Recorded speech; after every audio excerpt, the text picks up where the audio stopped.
China mengumumkan akan mengenakan tarif tambahan hingga 15% pada beberapa barang Amerika Serikat atau AS dan membatasi ekspor ke 15 perusahaan AS mulai 10 Maret 2025. Melansir CNBC International, langkah pembalasan dari Kementerian Keuangan dan Kementerian Perdagangan China dilakukan tepat saat tarif tambahan AS mulai berlaku pada barang-barang Beijing.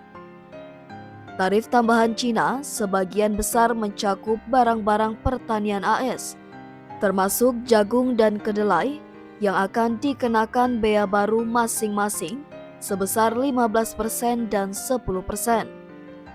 Menurut situs web Kementerian Keuangan China. Sementara itu, menurut Kementerian Perdagangan, perusahaan terkena dampak kontrol ekspor tersebut termasuk Leidos dan General Dynamics Land System. Hubungan China dengan AS pasti akan mengalami perselisihan, tetapi Beijing tidak akan menerima tekanan atau ancaman, kata Lau Qingjian, juru bicara untuk sesi ketiga Kongres Rakyat Nasional ke-14 kepada wartawan Selasa pagi. Kongres tersebut akan memulai pertemuan tahunan. Gedung Putih telah mengonfirmasi bahwa bea masuk baru sebesar 10% untuk barang-barang Cina akan mulai berlaku pada Selasa, sehingga jumlah total tarif baru yang dikenakan hanya dalam waktu sekitar 1 bulan menjadi 20%. Dalam sebuah pernyataan yang dipublikasikan sebelumnya pada hari ini, Kementerian Perdagangan China mengatakan Beijing dengan tegas menolak bea masuk tambahan AS untuk barang-barang Beijing dan akan mengambil tindakan balasan. Bea masuk tersebut akan merusak hubungan perdagangan AS China dan Beijing mendesak Washington untuk menariknya, kata kementerian tersebut dalam bahasa Mandarin. Beijing sebelumnya telah memperingatkan tentang tindakan balasan setelah putaran pertama tarif baru AS pada Februari. Tindakan pembalasan China termasuk menaikkan bea atas impor energi AS tertentu dan menempatkan 2 perusahaan AS pada daftar entitas yang tidak dapat diandalkan, yang dapat membatasi kemampuan mereka untuk melakukan bisnis di negara Asia tersebut.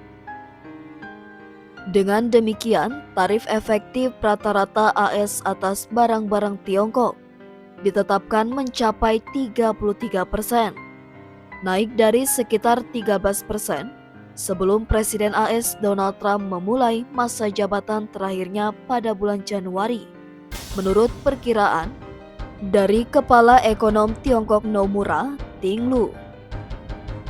Global Times yang didukung pemerintah China melaporkan pada Senin, mengutip sebuah sumber, bahwa Beijing sedang mempertimbangkan tarif pembalasan atas produk pertanian AS. Ekspor produk pertanian AS seperti kacang kedelai ke China menyumbang bagian terbesar dari barang-barang AS yang diekspor ke China, sebesar 1,2% atau 22,3 miliar US dollar pada tahun 2023, menurut Aliansi Alliance Research. Penelitian tersebut juga menunjukkan minyak dan gas berada di peringkat kedua, berdasarkan pangsa sebesar 1% atau 19,3 miliar US dollar. Farmasi berada di peringkat ketiga, sebesar 0,8% atau 15,6 miliar US dollar.